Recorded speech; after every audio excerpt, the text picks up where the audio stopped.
Iniciamos la serie Decisiones y vamos a iniciar con una de las historias más contadas y más sabidas de la palabra de Dios, la historia de Adán y Eva. Es tan sabida que gente que no es creyente sabe la historia.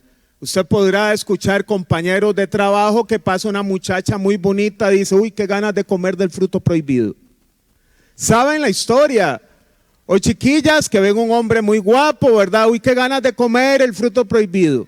¿Saben la historia? Es una historia muy conocida. Vea el libro de Génesis capítulo 1. Es quizás el tratado de apologética más importante, sin precedentes que tiene. Apologética, entiéndase, la defensa de la fe. Dios diciendo: hágase la luz, generando la luz se hizo. La separación de las aguas del cielo y de la tierra, quedándolo descubierto con el nombre tierra. Formándose la hierba verde, hierba que da semilla según su naturaleza, y todo árbol que da fruto cuya semilla está en él. La formación del sol, la luna, las estrellas, para que hubiesen estaciones, días y años. La creación de los animales marinos, la creación de las aves, la creación de los animales terrestres y la culminación en el día sexto con la creación del ser humano. Es una secuencia que muestra el poder de Dios y la legitimidad científica de que la palabra de Dios es cierta. Primero se establecieron las condiciones para que existiese la vida. Hágase la luz. Y el momento donde hubiese luz se le llamó día, y cuando no había luz o ausencia se le llamó noche o tinieblas. La división de las aguas para que hubiese agua atmosférica en el cielo y agua oceánica en la tierra, ríos y la tierra como tal en lo descubierto. Es decir, lo necesario para que se plantara la semilla, crecieran las plantas, los árboles, y estos a la vez echaran fruto y semilla.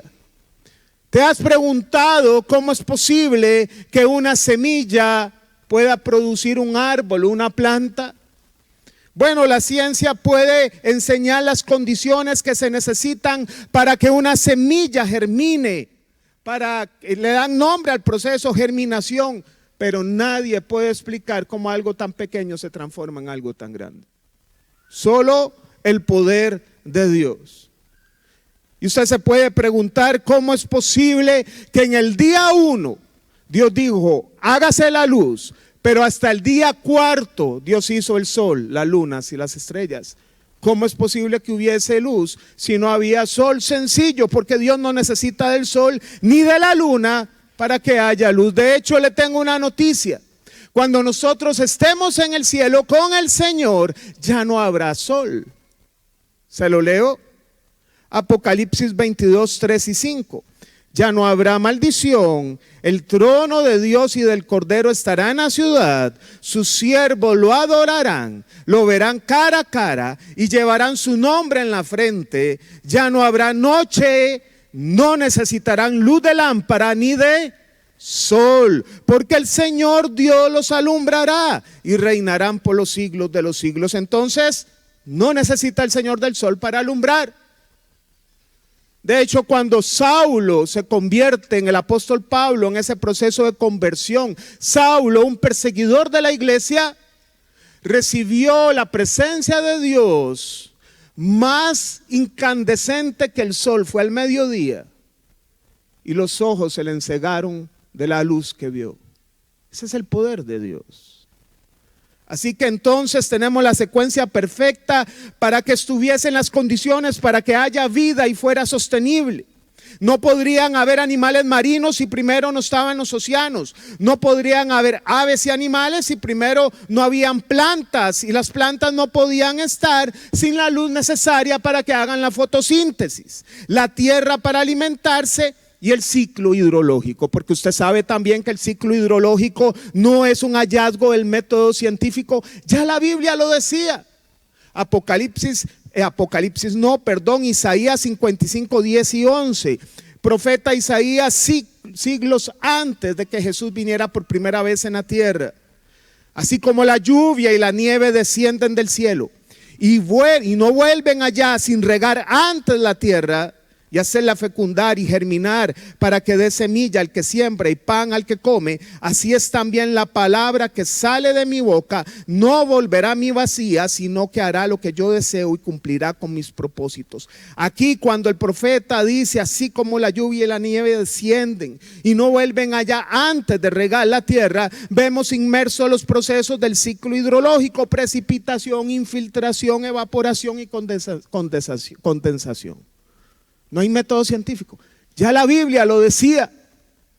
Job dice, ¿cómo haces para que la tierra se sostenga de la nada? ¿Cómo sabía que la tierra se sostenía de la nada si no tenía un telescopio desde el espacio como el Hubble o un transbordador espacial? ¿Qué significa? Que es contundente que Dios existe y es contundente que la palabra de Dios es verdadera. Así que le pido que me acompañe a orar. Padre, en el nombre de Jesús, pongo esta palabra en tus manos, Señor. Atraviésanos con ella, cual espada es. Quémanos y purifícanos con ella, cual fuego es, Señor. Y quebranta nuestros argumentos, nuestro orgullo con ella, cual martillo ella es. En el nombre de Jesús. Gracias, Señor. Amén. ¿Y por qué hago una introducción tan larga para llegar al primer punto que quiero compartir con ustedes hoy? Que el primer punto es: decide volver a la Biblia. Porque Adán y Eva no solo experimentaron la voz directa y audible de Dios, sino que fueron testigos de estar en una creación que solo era explicada porque había una mente maestra detrás de cada cosa que se hizo y la secuencia que se hizo. Un diseñador perfecto llamado Dios. Tenían toda la evidencia, aún sin que Dios les hablara, de que Dios era Dios y por lo tanto el Creador, la verdad absoluta, la fuente de la vida.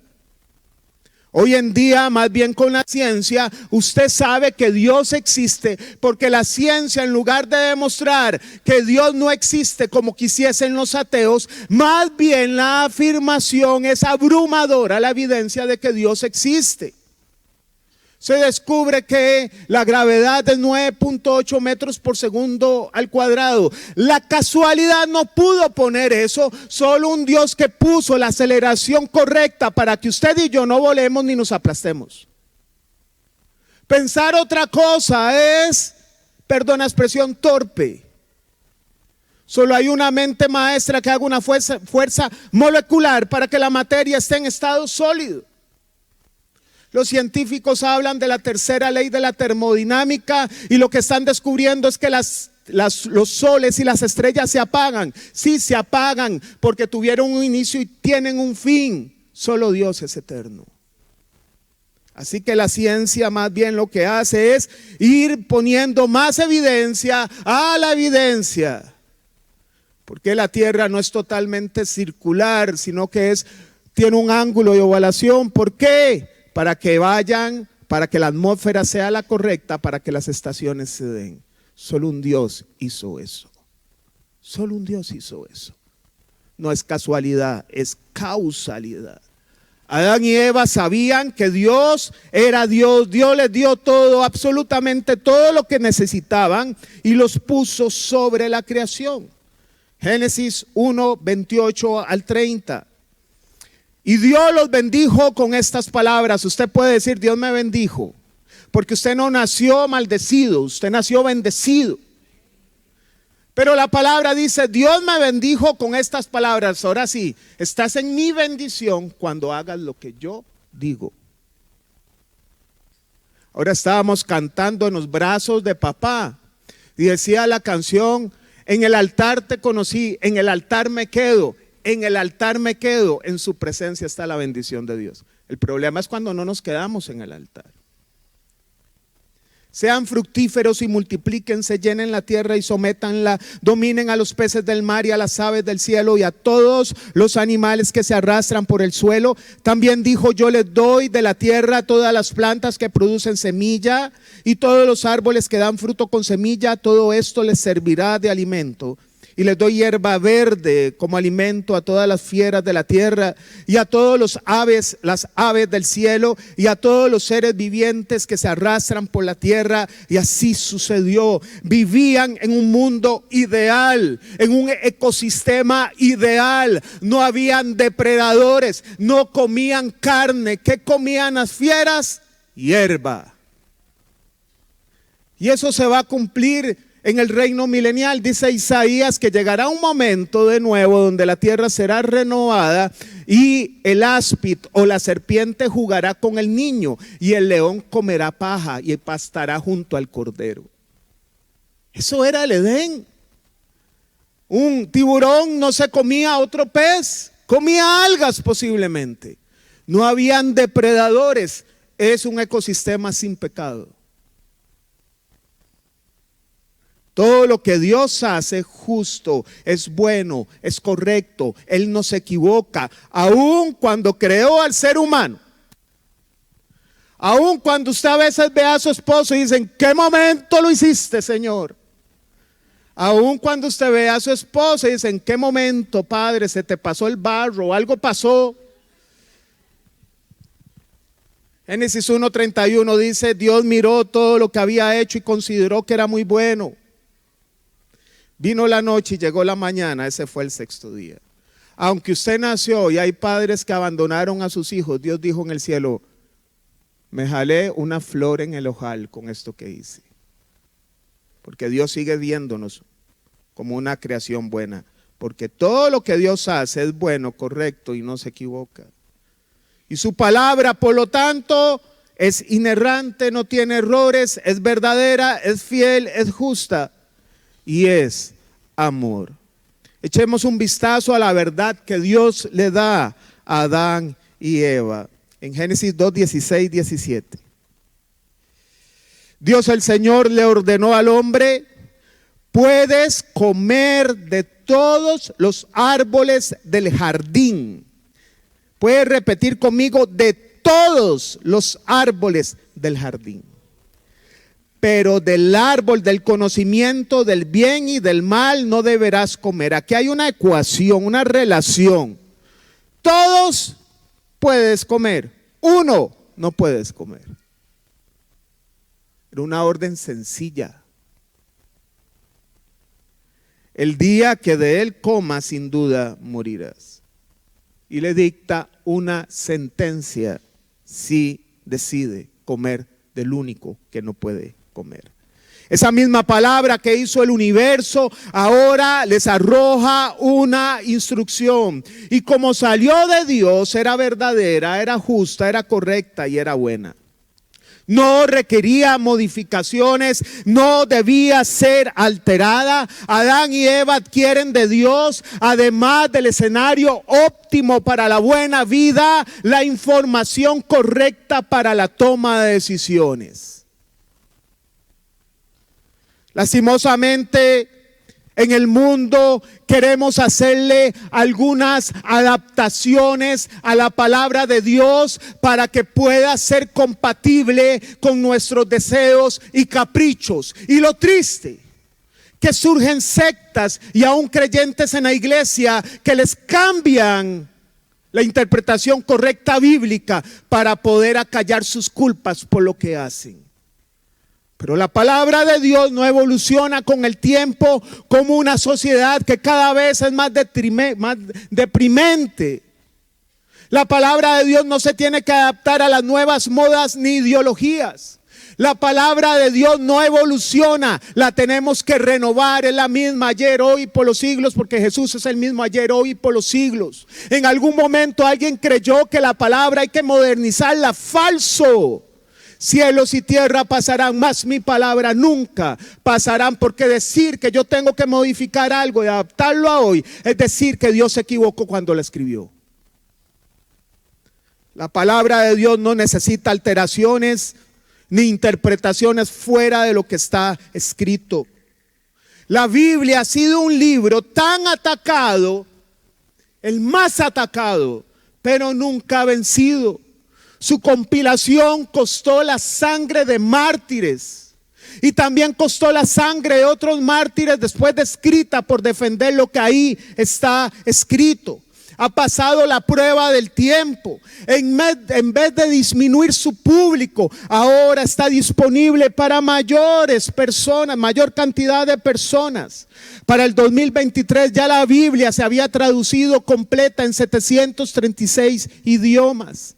El Nuevo Testamento se ha traducido en 1658 idiomas y otras porciones de la Biblia en al menos 1264 idiomas. Se estima que toda la Biblia o parte de ella hoy está disponible para 7.200 millones de personas. Eso quiere decir que el 92% aproximadamente de los habitantes del mundo tienen a disposición la Biblia en su idioma. Y sabe que dijo el Señor en Mateo: y será predicado este evangelio en todos los confines de la tierra, entonces vendrá el fin. Bueno, el fin está muy cerca. Porque el Señor no nos dijo el día ni la hora, pero nos abrió una ventana de tiempo para que Él dijo, como dijo el profeta Daniel: el que tiene oídos, oiga. Y tenemos que vivir en esa ventana del tiempo que el Señor está muy próximo a llegar. Más cuando la Biblia ya está a tu mano. Cuando el Señor lee el profeta Isaías en la sinagoga, tuvo que pedir unos ayudantes. No está en la Biblia, pero eran rollos. Isaías, por ser tan largo, eran metros. Y era de un material muy endeble que tenían que tener mucho cuidado a la hora de desenrollar el rollo para poder leer el rollo en la sinagoga. Usted tiene, y yo, la Biblia en el celular. La Biblia está en nuestra mano, se mantiene vigente en el tiempo, sigue y seguirá siendo la verdad absoluta. Por eso la primera decisión y lo primero que aprendemos de Adán y Eva es que tenemos que volver a la Biblia, a la fuente. Hay gente que no se sabe el nombre de los 12 apóstoles, pero sí se sabe el nombre de la planilla de Saprissa. Y es risorio, pero es verdad. Es verdad. Usted le dice: ¿usted me puede explicar un poco la historia de Ruth? No te la dicen, pero una serie de Netflix sí te la dicen.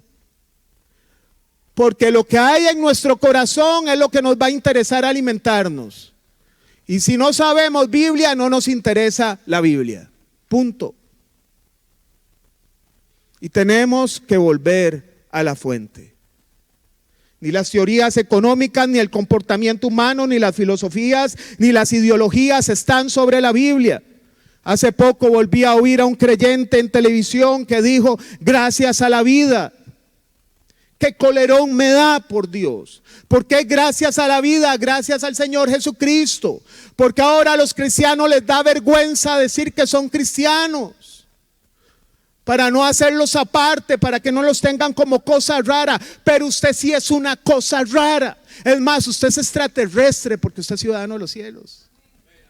Lo tienen que ver diferente. Usted luce en un poco de tinieblas. A veces escucho estrategias para evangelizar. Vamos a hacernos como el mundo para ganar al mundo. Vamos a vestirnos como el mundo para ganarnos al mundo. Falso. Dios es santo. No son las estrategias los que convencen, es el Espíritu Santo. ¿Sabe que el apóstol Pablo dice en los historiadores que era bien feo? ¿En serio? Dicen los historiadores contemporáneos que era bajito, encorvado y feíto. Pero ¿sabe qué dijo Pablo? No me avergüenzo del poder de Dios, porque es poder del evangelio, porque es poder de Dios para salvación. No era él, era el Espíritu en él. Hoy no, tenemos que venir y ponernos blanqueamiento dental y todo para que nos vea la gente. No. Dios puede usar una hormiga para evangelizar a alguien. Así que la primera decisión que le animo a tomar en este 2024, vuelva a la Biblia, que no se la cuenten. Vuelva usted a la Biblia. La segunda decisión que le quiero compartir hoy es: decide temer a Dios. La calidad de sus decisiones y mis decisiones está asociada con la calidad de información que usted tenga. Si usted va a comprar una casa y usted toma cualquier información y va a construir una casa, posiblemente la casa se le caiga. Pero si usted busca un ingeniero de renombre y le pide instrucción para lo que se necesita para construir, posiblemente esa casa se mantendrá en el tiempo. Salomón escribió: el temor del Señor es el principio del conocimiento, en Proverbios 1:7. Los necios desprecian la sabiduría y la disciplina. Somos sabios cuando la fuente primaria de información para la toma de decisiones se llama Biblia. Usted puede encontrar al labriego más sencillo, temeroso de Dios, que en el cielo es llamado sabio, y usted puede encontrarse al mejor de los letrados de Harvard, alejado de Dios, y en el cielo es llamado torpe. Porque el principio de la sabiduría es el temor al Señor. Revisemos la decisión de Adán y Eva. Génesis 3:1-7. La serpiente era más astuta que todos los animales del campo que Dios, el Señor, había hecho.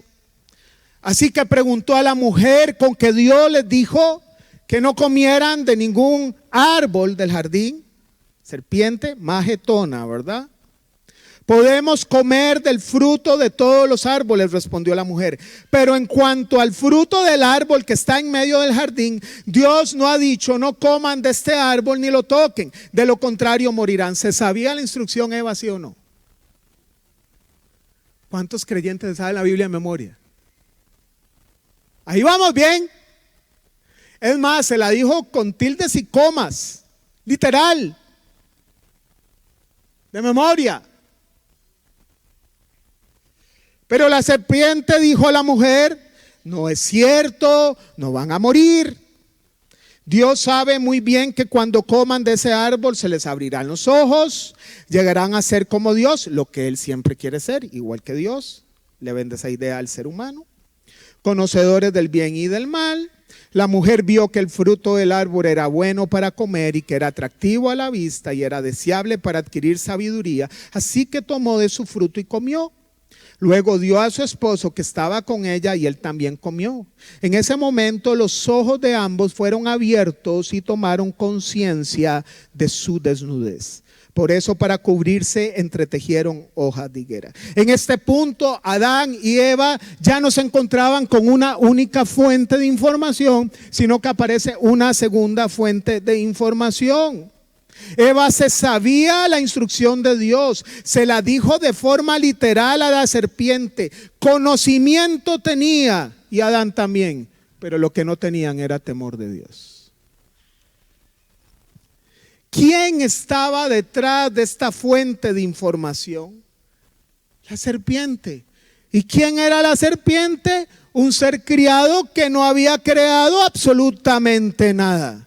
¿Y que había recibido Adán y Eva de la serpiente? Absolutamente nada. Sin embargo, Adán y Eva aceptaron que Dios mintió porque la serpiente dijo: no es cierto. Aceptaron que Dios era mentiroso.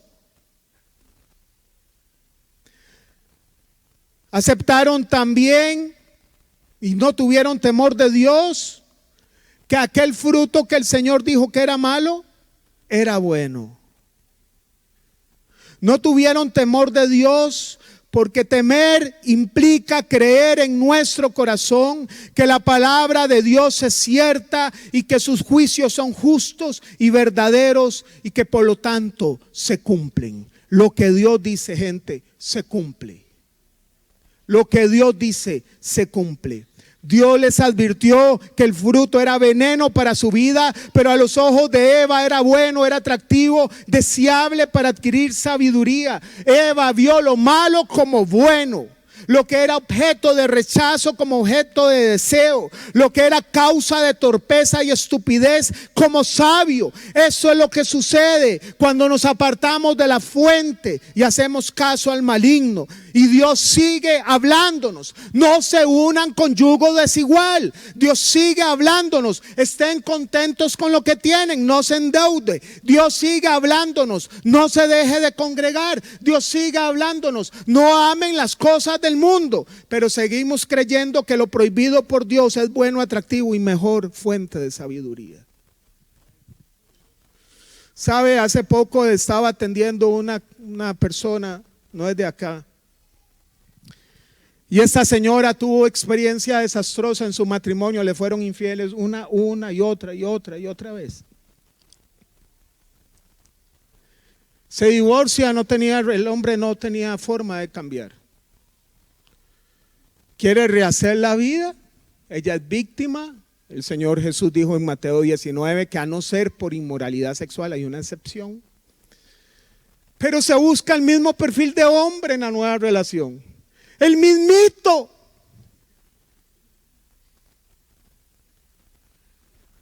¿Sabe qué? Yo le dije: mira, te voy a decir algo. Hay problemas en tu corazón, una autoestima por el suelo. Estás comprando el amor y además no entendés.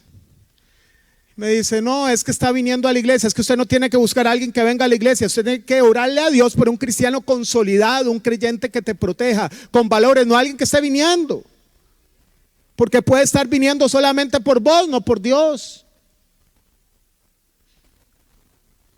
Y en ese momento también creo que no estaba de más haber dicho: te falta temor de Dios. Porque Dios te da una instrucción, pero la sigues violentando. Y lastimosamente que el juicio va a venir sobre tu vida. El día que comas, ciertamente morirás. El día que siga comiendo ese fruto, tarde que temprano te va a explotar en la cara. Y el más común, personas que se les permite readecuar deudas porque están súper endeudados, se les ordena la vida y vuelven a endeudarse. Hace poco también la semana anterior recibí una llamada de una persona, un creyente del Rosario. Y lo voy a contar porque el problema no era él, sino un amigo de él. Y llega y me dice: es que vieras que ya me quedé sin plata porque un amigo me llama para que le ayude y ya no le puede ayudar más. Y le digo: ya no puedes ayudar más. Es que hizo un crédito gota a gota. Y sacó 1 millón de colones. Y tiene que pagar 400,000 pesos por mes, algo así. Entonces me llama que no tienen que comer, que le amenazaron la familia, porque la persona que saca un crédito gota a gota y viene a la iglesia quiere echarle la bronca a la iglesia. En serio. Yo he atendido casos: ¿y no será que la iglesia me puede ayudar con los 7 millones? En serio. En serio. En serio. Y te hacen sentir culpable por una responsabilidad que no es tuya. Entonces lo primero que hice fue empoderarlo a él: no es responsabilidad tuya. Le ayudaste conforme a tus fuerzas, no es tu responsabilidad.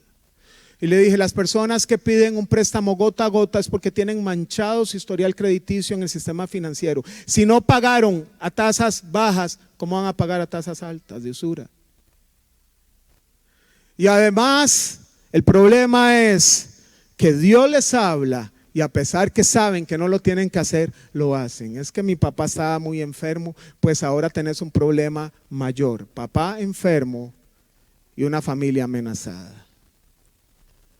Porque la palabra dice: mi pueblo pereció porque le faltó conocimiento. Dice por ahí una traducción antigua: le faltó sesos. Falta de temor de Dios. Se victimizan, pero ¿sabe cómo se llama eso? Falta de temor de Dios. Tomó decisiones sin Dios y ahora quiere que la vida no tenga consecuencias. Lo que Dios ofrece, repito, siempre es bueno. La voluntad de Dios era que no comieran, era que no tener que aplicar la sentencia. La voluntad de Dios no era aplicar la sentencia, no era darles muerte. Les ofreció muchas opciones buenas. Génesis 2:9 dice: Dios, el Señor, hizo que creciera toda clase de árboles atractivos a la vista y buenos para comer. Esos sí eran atractivos a la vista y buenos para comer. En medio del jardín hizo crecer el árbol de la vida y también el árbol del conocimiento. Los otros árboles sí eran buenos y atractivos, pero del único que Dios prohibió se les metió el agua a comer. Eso es cuando usted ve una muchacha muy buena, muy buena, muy buena, muy buena y busca a un muchacho muy malo, muy malo, muy malo. Y usted dice: ay, mira, aquel que se le había propuesto y es tan bueno, lo rechazó y se fijó en ese. Todo el mundo lo ve, pero dice: ay, no, pero él es tan bueno. Porque de verdad, cuando nosotros nos enfocamos o nos ensimismamos en una decisión nuestra, oiga, nos idiotizamos. Toda la gente nos advierte y no, nosotros estamos en nuestro mundo. Eso es lo que hace la serpiente. ¿Cómo es posible que le hicieran creer a Adán y Eva que Dios había mentido y que era mentira y que serán llegar, que iban a ser como Dios y que aquello era bueno, el fruto? Bueno, ¿ha vivido usted algo similar en su vida? Teniendo muchas opciones, escoges la incorrecta. Muchos jóvenes llegan y me dicen, algunos jóvenes llegan y me dicen: es malo tomar licor. ¿Por qué te preguntan eso? ¿Por qué toman? Esa es mi primera respuesta. Si me lo preguntas, ¿por qué se toma? No, es que véame a los ojos. Dice: ¿sabe qué es el problema? Te tomas una cerveza, lo publicas en Instagram, viene aquí alguien nuevo que está saliendo del alcohol, aquel hermano que va a la iglesia toma, es bueno tomar, y lo encadenas en la maldición del alcoholismo y vos serás responsable por él. Y dijo el Señor Jesús: más vale que te guindes una piedra de molino y te tires de ahí que hacer caer a uno de estos pequeñitos.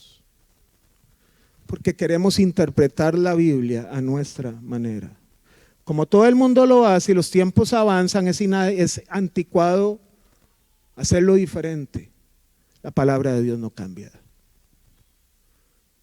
Sea Dios veraz y todo hombre mentiroso. Pedro dijo: sin santidad nadie verá al Señor. Eso no ha cambiado. A veces veo muchachas que llegan y me dicen: es que con mi esposa tengo algunas situaciones ahí de problemas del ojo mal educado, porque ahora no son solo los hombres, también las mujeres. Entonces en el perfil de Facebook sale enseñando toda la creación del Señor. Y Pablo dice, Pedro también parece: vistan decorosamente. Pero parece que le hemos hecho algunos cambios, porque la iglesia se ha modernizado. Mentira.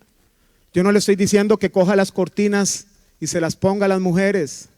Póngase un pantalón, pero ponga un pantalón decente. ¿Me explico? Aquí no es legalismo. Sea libre en lo que se va a poner, pero sea decorosa. Hombres, sean decorosos. Ahora los hombres también, como dice el pastor Marcos, se untan la ropa. En serio. Ahora toda la ropa es fit. Hay que comprar uno 2XL para que le quede, porque es fit. Sea libre en lo que se va a poner, pero vista decorosamente. No enseñe más de lo que tiene que enseñar. Lo que el mundo y el enemigo ofrece produce destrucción y vergüenza. Así es. Antes que comieran, vean la relación de Adán y Eva. Génesis 2:24-25. Por eso dejará el hombre a su padre y a su madre, se unirá a su mujer y los dos llegarán a ser uno solo. En ese tiempo el hombre y la mujer estaban desnudos, pero no se avergonzaban. Y después que comieron, Génesis 3:7, en ese momento los ojos de ambos fueron abiertos y tomaron conciencia de su desnudez. Por eso, para cubrirse, entretejieron hojas de higuera. Antes no tenían vergüenza, ahora tienen vergüenza porque el pecado produce vergüenza. El problema que nos vemos hoy es que a causa de la masificación del pecado, las personas ya no sienten vergüenza, ya no tapan el pecado, lo exhiben y hasta le ponen la etiqueta de orgullo. El orgullo, el desfile del orgullo LGTBQ más infinito. Yo tengo casi 24 años de trabajar en banca. Y recuerdo que antes, cuando venía un solicitante, se le preguntaba estado civil y agachaban la cabeza y decía Unión Libre. Hoy llegan Unión Libre. Y a la gente no le importa, lo ven como un estado normal. Pues lo único que reconoce el Señor es el matrimonio y punto. Se ha masificado tanto que la gente ya no le causa vergüenza. Y eso es grave. La tercera decisión que le animo a seguir en este 2024 es: decida ser humilde. Vote el orgullo y yo tengo que votar el orgullo. Todos somos llamados a ser humildes. Temor de Dios es saber que Dios lo que dice lo cumple, pero también es entender que Dios te ve cuando estás acompañado y cuando estás solito. En todo momento Dios nos ve. Haga un ejercicio, piensa en todas las decisiones que usted ha tomado, serían las mismas que haya tomado si Dios se le había aparecido justo en el momento de forma visible. Hubiera tomado las mismas decisiones. Le aparece Jesús en toda su gloria, a la par, visible. Usted hubiera tomado las mismas decisiones, yo probablemente algunas no las hubiera tomado. Bueno, ese es el tema, que aunque no lo veamos a Él, debemos adquirir la conciencia de que Dios nos ve. Primera de Pedro 1:8 dice: ustedes lo aman a pesar de no haberlo visto, y aunque no lo ven ahora, creen en Él y se alegran con un gozo indescriptible y glorioso. Juan 20:29, Jesús le dice a Tomás: porque me has visto, has creído. Dichosos los que no han visto y sin embargo creen. Usted es más dichoso que los apóstoles, porque usted no lo vio y creyó. Segunda de Corintios 5:7, en efecto vivimos por fe, no por vista. Es lo que decía, haciendo eco las palabras Pablo de Habacuc capítulo 2 verso 4, el justo por la fe vivirá. Pero si vivimos por vista, significa que has dejado la fuente, la palabra de Dios. Yo voy a ir a la iglesia cuando el Señor arregle mi economía, cuando vuelva mi hijo a casa. Estás viviendo por vista, no va a pasar nada. La persona que vive por vista es una persona alejada de la fuente. Y el mundo y el maligno le seguirán ofreciendo el fruto prohibido y lo seguirá comiendo. La guerra espiritual no se trata de vestirse de fatiga, ni de atar, ligar, ni amarrar. No se trata de que cuando venga el maligno usted tome las decisiones correctas, porque Dios llegó primero a su corazón. Dice Salomón en Eclesiastés: el que abre hueco en el muro le morderá la serpiente. La serpiente no muerde solita, es porque alguien le hizo el hueco para que entrara. Y nuestras decisiones son o el cerrojo o la puerta abierta para que Satanás entre. Y cuando Satanás entra, no tiene misericordia. Dios es misericordioso, pero Satanás no, te quiere matar.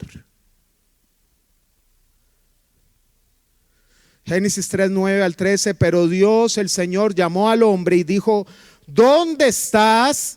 El hombre contestó: escuché que andabas por el jardín y tuve miedo porque estoy desnudo, por eso me escondí. ¿Y quién te ha dicho que estás desnudo?, preguntó Dios. ¿Acaso has comido del fruto del árbol que yo te prohibí comer? Él respondió: la mujer que me diste por compañera me dio ese fruto y yo lo comí. Entonces Dios el Señor preguntó a la mujer: ¿qué es lo que has hecho? La serpiente me engañó y comí, contestó ella. Evidentemente en ese momento Dios sabía lo que había sucedido. La respuesta de Adán y Eva iba a desnudar lo que había en sus corazones. Dos problemas que existen hoy. Uno, orgullo. Orgullo. Fue la mujer. Y la mujer fue la serpiente. Y muchos dirán: fue el esposo que me diste. Fue dijo, perdón la expresión, ¿en qué momento lo parí? ¿Quién ha dicho eso? ¿En qué momento me casó con usted? Me dieron sopa de calzón, seguro. Es el jefe, es la iglesia. La evasión de la responsabilidad es el otro problema. Tomamos las decisiones y no queremos asumir la responsabilidad. Esa es nuestra naturaleza. Nos topamos con dos tipos de personas: aquellas que solo están para señalar la falta de los demás, aquellas que asumen un rol de Dios, aquellas que dicen el Señor me mostró que usted, pero nunca dicen el Señor me mostró que yo. Dios nos manda a corregir, pero nos manda a corregir con amor y para ganarnos al hermano. Pero también están nosotros, los hombres y las mujeres que no aceptan la corrección, que no aceptan que su pecado sea señalado, que no aceptan su responsabilidad, y sigue sucediendo hasta hoy. El orgullo es el peor de los enemigos. Yo siempre digo que hay más posibilidad que un adúltero vuelva a ser libre de su adulterio que un orgulloso, porque el orgulloso no reconoce que tiene un pecado de orgullo. Ese es el problema.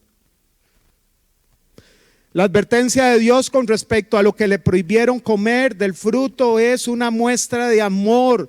Dios no quería aplicar la sentencia, Dios es amor. Les advirtió por amor, les dio otros árboles agradables. Por eso cuando corrijamos a un hermano, hagámoslo con amor, advertirle con amor. Y cuando alguien lo corrija, acéptelo con amor. Adán y Eva perdieron la oportunidad de las dos cosas que Dios nos pide para restaurar: confesión y arrepentimiento. No sé qué hubiera pasado, pero no sé. Pero si Adán hubiera dicho, fui yo, Señor. Mi esposa me dio y sabiendo yo tu instrucción pequé. No sé qué hubiese pasado. Dios ya había establecido una sentencia y de las consecuencias no nos podemos escapar, pero mediante la humildad que nos lleva a la confesión y el arrepentimiento podemos pasarlas de las manos de Dios. Toda decisión mala que tengamos siempre tendrá daños colaterales. Siempre va a afectar a nuestros hijos, a nuestra esposa, a nuestras familias, siempre. Atendí a una persona que quería comprar una casita a través de un crédito de vivienda y resulta que papá y mamá fueron tan desordenados económicamente que para poder rescatarlos el hijo tuvo que hacer un crédito con la figura de codeudor, apoyándoles a ellos para que puedan cancelar su deuda. Ahora él quiere una casa y no califica porque ya comprometió su capacidad de pago por las deudas de mamá y papá. Entonces mamá y papá, que no deja herencia, dejan deuda a los hijos. Todas nuestras decisiones tienen una implicación.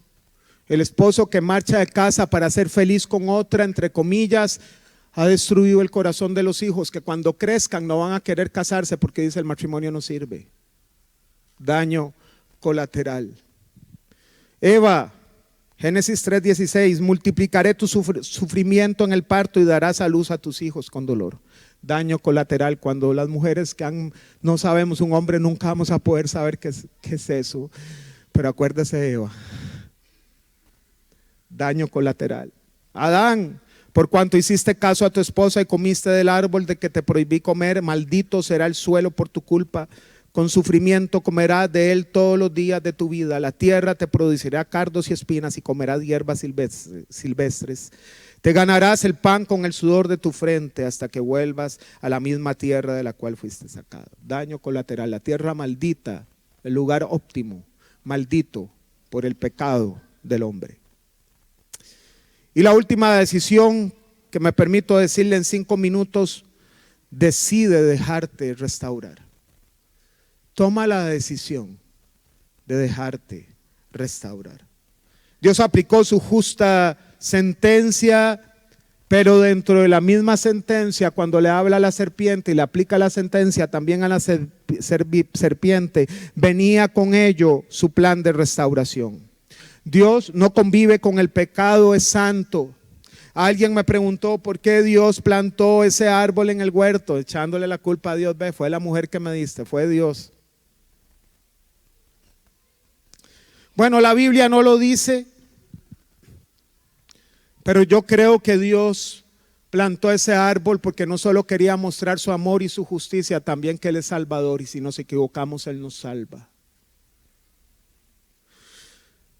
Génesis 3:15 dice: y pondré enemistad entre tú y la mujer, y entre tu simiente y la de ella. Su simiente te aplastará la cabeza, pero tú le herirás en el talón. Es la primera cita profética de Jesús, nuestro Redentor, herido en el talón en la cruz, mediante los clavos en sus pies, pero venció a la muerte, resucitó y con ello aplastó la cabeza de Satanás. Ya estaba profetizado en Génesis 3:15. Nos compró con su sangre, nos rescató, nos perdonó, nos limpió y nos hace nacer de nuevo mediante su Espíritu, a través de una restauración completa, pero requiere confesión y arrepentimiento. Confesión y arrepentimiento. Ese fue el primer sermón que predicó Pedro después que Jesús ascendió de esta tierra. Hechos 3, 19, 20. El primer mensaje, el primer sermón no era un mensaje: Dios te va a dar muchos caballos en aquel tiempo, y muchos burros, y mucho ganado, y muchas propiedades. Ese no fue el mensaje primario. Por tanto, para que sean borrados sus pecados, arrepiéntanse y vuélvanse a Dios, a fin de que vengan tiempos de descanso de parte del Señor, enviándoles el Cristo que ya había sido preparado para ustedes. Era un mensaje de arrepentimiento. Hoy no es diferente. Un verdadero avivamiento no es que usted sienta bonito y llore. Un verdadero avivamiento es cuando la gente cae en cuenta de su pecado y se arrepiente.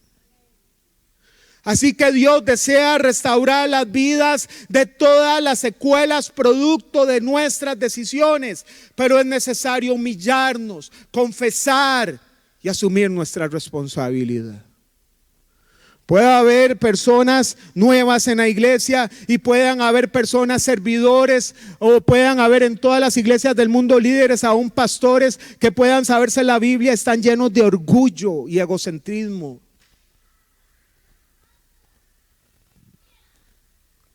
Hay un coro que cantábamos antes, cuando yo era chiquitillo, que era una réplica de Miqueas 6:8. Dice: me ha mostrado el Señor lo que Él pide y lo que es bueno, y lo que Él pide Él de mí: hacer justicia, misericordia y ser humilde ante Él. Hoy no es diferente. Juan 10:10 dice: el ladrón no viene más que a robar, matar y destruir. Yo he venido para que tengan vida y la tengan en abundancia. ¿Qué eliges? Puedes ponerte de pie. Le voy a pedir a los servidores que puedan repartir la cena del Señor. Hay una historia muy cortita que es usada mucho en las escuelas, en las universidades, en las cátedras de administración y psicología, sociología, que es la historia del elefante encadenado. ¿Alguno la ha escuchado? Esa historia, su autor no le puso historia, le puso parábola, porque es una alegoría. Y cuenta que cuando él era pequeño, cuando iba al circo, lo que más le sorprendía es ver un animal tan grande como un elefante, encadenado con una cadena tan grande, pero amarrado a una estaca tan pequeña. Y él se hacía la pregunta: ¿cómo ese elefante no escapa si con solo levantar su pata quitaría esa estaca pequeña y huiría del circo? Y preguntó a unas personas, a unos adultos, les hizo la pregunta del por qué eso sucedía.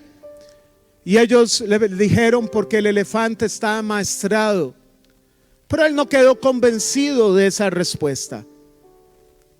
Y buscó a otra persona sabia. Y esa persona le contestó: porque lo amarraron desde pequeño. Y él pensó: cuando el elefante no tenía el cuerpo que ahora tiene, cuando era débil, cuando era pequeño, cuando era abrumadora aquella cadena y la estaca era lo suficientemente grande para su tamaño, y lo intentó por todas las formas posibles, no pudo escapar. Creció, no lo volvió a intentar, y él cree que él no puede escaparse. hay mucho creyente que no cree que hay una vida de restauración para ellos. Se acostumbraron a comer del fruto prohibido y están sufriendo y sufriendo y sufriendo. Se acostumbraron a que todo se paga con tarjeta de crédito y no pagan. Se acostumbraron que yo tengo que salir a todo lado para ser feliz. Mentira. Se acostumbraron que para que alguien me ame yo tengo que ser servil y no recibir nada a cambio. Y si usted es una persona que ya está casada, yo no le estoy diciendo que deje a su marido, no lo deje. Cuidado, ore, o deje a su esposa, ore. El matrimonio es hasta que la Biblia no dice la muerte los separe, la Biblia dice lo que Dios separó, lo que Dios unió, que no lo separe el hombre. Así que es la muerte. Lo que digo es, deje de estar encadenado si Dios le hizo libre, y conocerán la verdad y la verdad los hará libres. Vuelva a la fuente. Si el Hijo los libertare, serán verdaderamente libres. Permita que el Señor le liberte. Él vino a derribar todo argumento y toda altivez que se levante en contra del conocimiento de Dios, y ha despojado a los principados, a las potestades, a las huestes, a los gobernadores de las tinieblas. Ha triunfado sobre ellos en la cruz. Sabe, desde la creación el Señor ha proporcionado los insumos necesarios para que tomemos decisiones correctas. Mientras usted toma, le dan la copa y el pan, quisiera contarle una última estadística bíblica. ¿Sabía usted cuántos varones, hombres mayores de 20 años preparados para la guerra salieron de Egipto con Moisés, escaparon de Egipto por la mano poderosa de Dios? 603.550 hombres mayores de 20 años, según Números 1:46. ¿Sabe cuántos entraron a la tierra prometida 40 años después de andar por el desierto? ¿Cuántos entraron mayores de 20 años preparados, adiestrados para la guerra? 601.630. ¿Qué esperaría alguien? Que en 40 años se hayan multiplicado, que si entraron 600.000, por lo menos 3 millones, si escaparon de Egipto 600.000, por lo menos 3 millones hubieran entrado, pero entraron menos de los que salieron. Es una estadística terrible. Era el pueblo de Dios. Pero en el medio murmuraciones y rebeliones, y en algún momento el Señor dio esta orden: los mayores de 20 años no entrarán en la tierra prometida, porque murmuraron y se rebelaron, dejaron la fuente. La mayoría de los reyes de Israel despreciaron la palabra de Dios. Muchos de los profetas fueron perseguidos y asesinados por su propio pueblo. Jesús vino primeramente a su pueblo Israel, pero a los suyos vino y los suyos no les recibieron. Y con nosotros los gentiles no es diferente.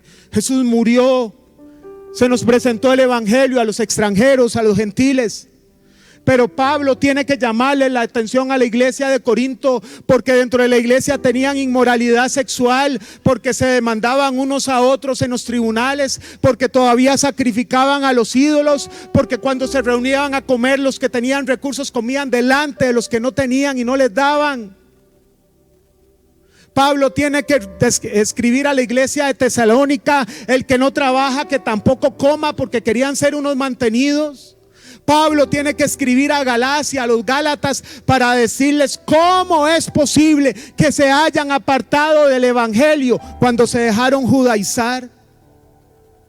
Y de las 7 iglesias de Apocalipsis 2 y 3, todas gentiles, por cierto, en lo que hoy sería Turquía, solo 2 se escaparon de los señalamientos de Jesús. 5 tenían problemas graves de pecado.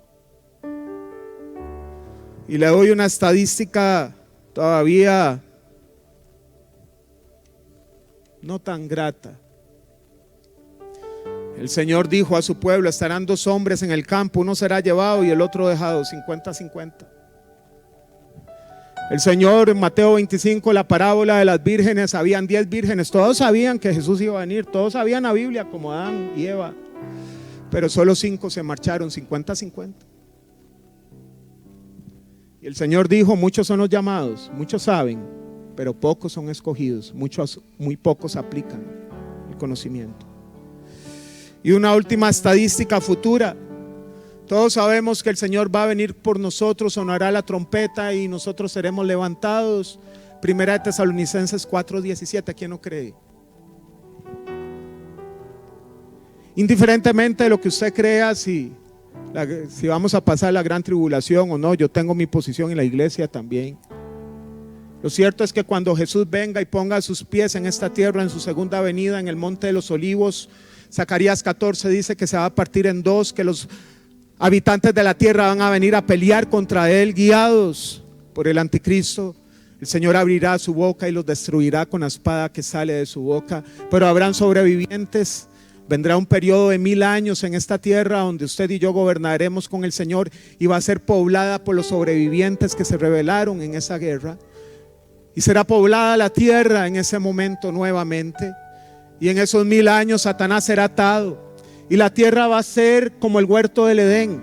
Dice el libro de Isaías, el profeta Isaías, que la serpiente jugará con el niño y el león comerá paja y pastoreará al lado del cordero. No va a haber depredadores como en el Edén.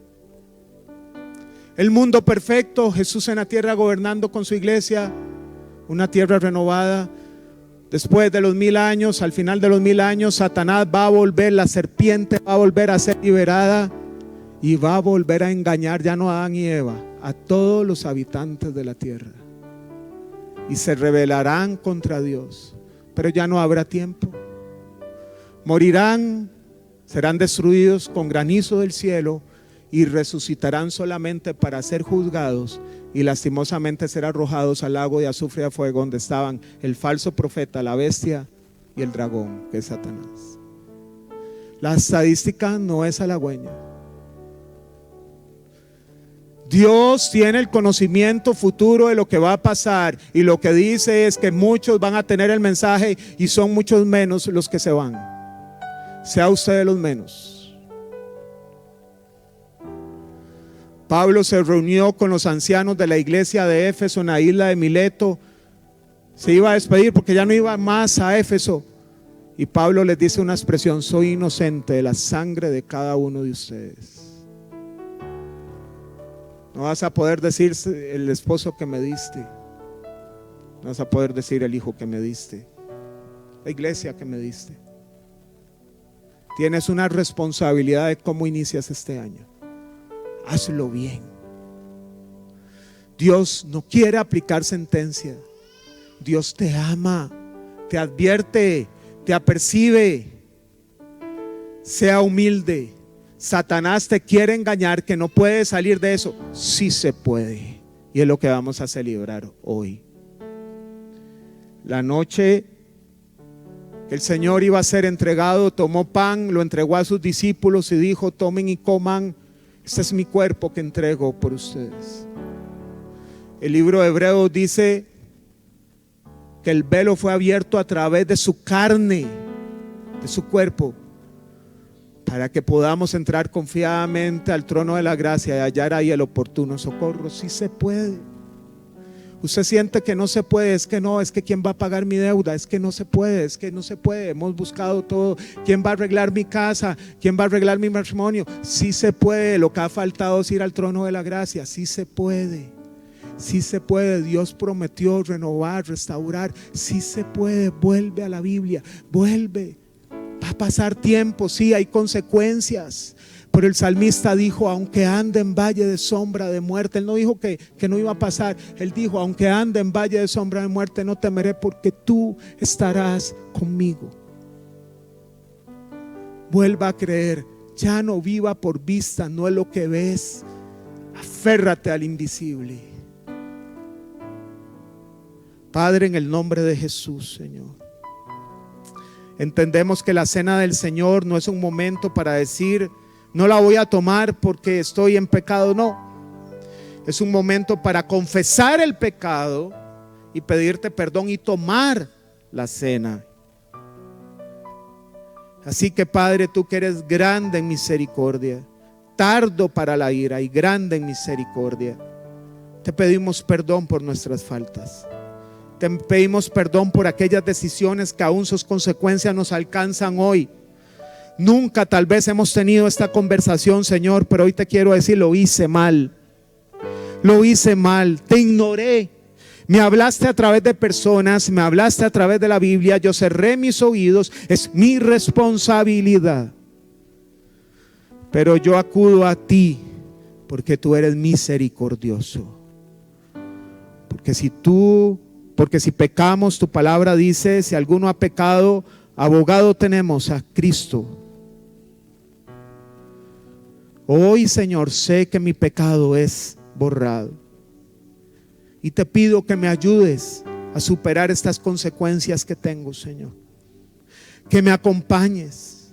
Que tu Espíritu Santo revele tu palabra a mi corazón, Señor.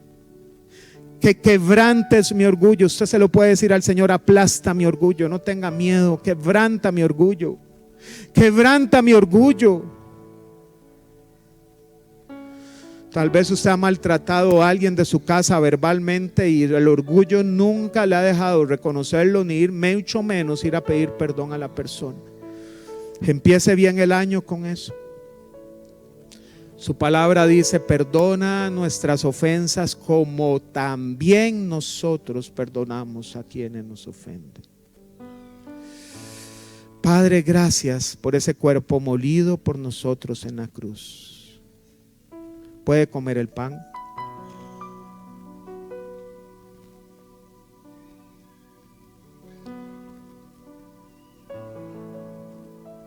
Seguidamente tomó el jugo de uvas, el vino de la vid, y dijo: esto representa el pacto en mi sangre, el nuevo pacto en mi sangre.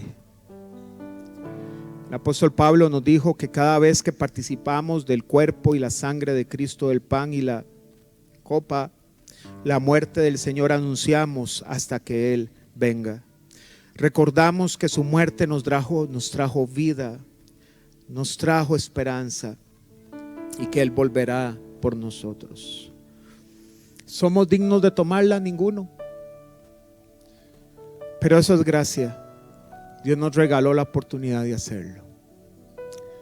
Porque Dios no solo te rescata de la sentencia si así lo crees y lo confiesas, sino que el Señor te adopta como hijo. No solo te rescata del juicio futuro, te hace coheredero de sus bienes. Padre, te damos gracias, Señor. Hoy entendemos que sí hay segundas oportunidades, sí hay terceras oportunidades. Sí nos ayudas. Tu sangre nos limpia de todo pecado. Queremos, Señor, que nos ayudes a permanecer y a terminar esta carrera bien. Y en tu nombre tomamos la copa, Señor.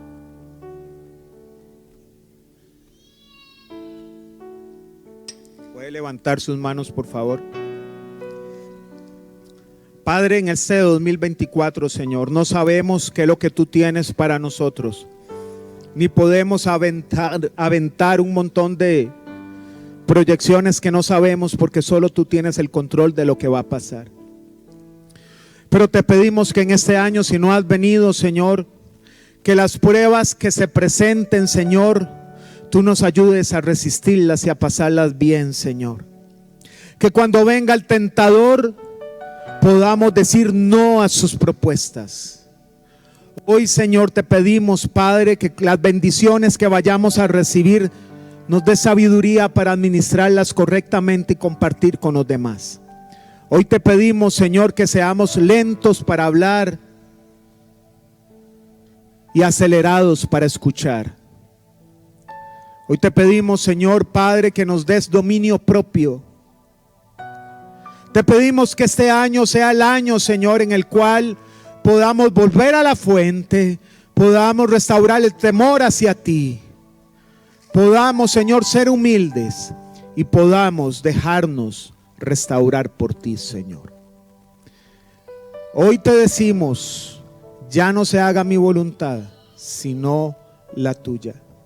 Hoy te entrego mis familias. Hoy te entrego mis imposibles. Hoy te entrego mis proyectos de vida. Y hoy te digo, lucharé por cada uno de ellos. Pero los que no estén de acuerdo a tu voluntad, ponme estorbo. Y todo aquello que me conviene, por favor, ejecútalo a mi favor para tu gloria. Te damos gracias. Que tu bendición sea sobre cada familia. Benditos sean al acostarse, benditos sean al levantarse. Que la paz tuya sea sobre ellos. Que puedas inundarlos, Señor, con tu paz, Padre, en medio de cualquier circunstancia. La paz que se origina de la seguridad de que tenemos papá en los cielos. En el nombre de Cristo Jesús. Amén y amén. Que el Señor los bendiga.